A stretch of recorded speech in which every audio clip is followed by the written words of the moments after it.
भारत के पुराने शहर बदायूं में हारिस नाम का एक व्यापारी रहता था। ईमानदार, समझदार और बेहद सुलझा हुआ। लोग उसकी ईमानदारी की मिसालें देते थे। एक दिन उसे बड़ा सौदा मिला और वो अकेला ही पहाड़ों के पार एक दूर दराज इलाके की ओर निकल पड़ा। रास्ता लंबा था मगर मौसम साफ। हारिस ने घोड़े की रफ्तार बढ़ाई और शाम से पहले जंगल के किनारे तक पहुंच गया। लेकिन जूं-जूं रात गहरी होने लगी, फिजा में एक अजीब सी खौफनाक खामोशी फैल गई। इसी दौरान अचानक घोड़ा रुक गया, जैसे किसी ने उसके कदम पकड़ लिए हों। क्या हुआ? हारिस ने घोड़े की गर्दन थपथपाई। घोड़ा कौंप रहा था। सामने अंधेरे में दो सुर्ख आंखें चमक रही थीं। हारिस सहम गया, मगर उसने दिल ही दिल में पढ़ा, आऊज़ु बिल्लाहि मिनश शैतानिर रजीम, और घोड़े से उतरकर थोड़ी दूर आग जलाने लगा। आंखें गायब हो गईं। आग जलाते ही सामने एक बूढ़ी औरत नमूदार हुई।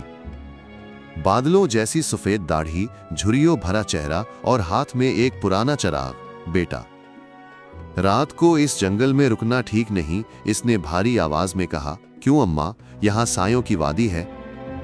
जो यहां दाखिल हो जाए वापस नहीं आता। हारिस ने ताज्जुब से पूछा, आप रहती कहां हैं?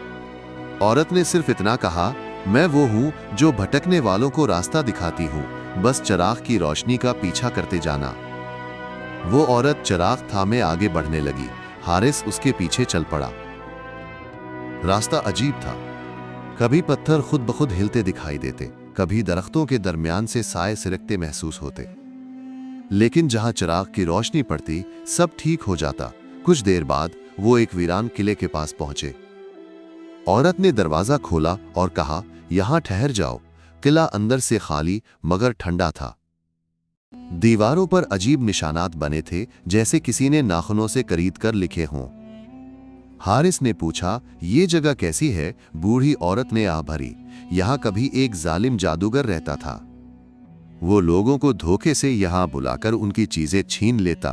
फिर एक रात उसका अंजाम आया, लेकिन उसकी बुरी रूह आज भी भटकती है। हारिस ने हैरत से पूछा, तो फिर आप कौन हैं? औरत ने जवाब देने के बजाय चिराग हारिस के हाथ में थमाया। ये चिराग तुम्हें उसकी हकीकत तक ले जाएगा। याद रखो, सच से ना डरना। इसके बाद वो गायब हो गई, ऐसे जैसे कभी थी ही नहीं। जैसे ही हारिस अकेला रह गया, किले की दीवारों से धीमी सरगोशियां आने लगीं। वापस चले जाओ, यहां कोई महफूज नहीं। चिराग की रोशनी से साए भाग जाते थे, लेकिन जैसे ही रोशनी कम होती, साए फिर करीब आ जाते। अचानक किले के अंदरून हिस्से से जंजीरों के घिसटने की आवाज आई और फिर एक खौफनाक आवाज, कौन है जो मेरी वादी में आया है? धड़ाम, एक बड़ा दरवाजा खुद ब खुद बंद हो गया। हारिस ने दिल में सूरह फलक पढ़ी। उसकी आवाज गूंज बनकर किले में फैल गई। साए पीछे हट गए। चिराग अचानक रोशन हुआ और सामने वही बूढ़ी औरत खड़ी थी, मगर अब वो नूरानी लग रही थी। तुम डरे नहीं, तुमने अल्लाह पर भरोसा रखा। हारिस ने हैरानी से पूछा, आप कौन हैं? औरत ने मुस्कुराते हुए कहा, मैं इस बस्ती की शहीदा औरत हूं जिसे जादूगर ने कत्ल किया था। अल्लाह ने मुझे इस मकाम पर रखा है कि मैं भटके मुसाफिरों को उसके शर से बचा सकूं, और तुम वैसा ही पाक दिल रख के आए थे जैसा अल्लाह चाहता है, इसलिए तुम्हें बचा लिया गया।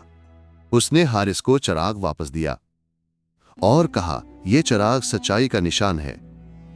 अपने शहर ले जाओ और लोगों में ये बात फैलाओ कि अल्लाह मजलूम की मदद जरूर करता है, चाहे देर भी हो जाए। ये कहकर वो नूर में बदल गई। अगली सुबह हारिस किले के बाहर जंगल में था। घोड़ा उसके पास खड़ा था और हाथ में वही चिराग, मगर अब रोशन नहीं था बल्कि सुनहरी।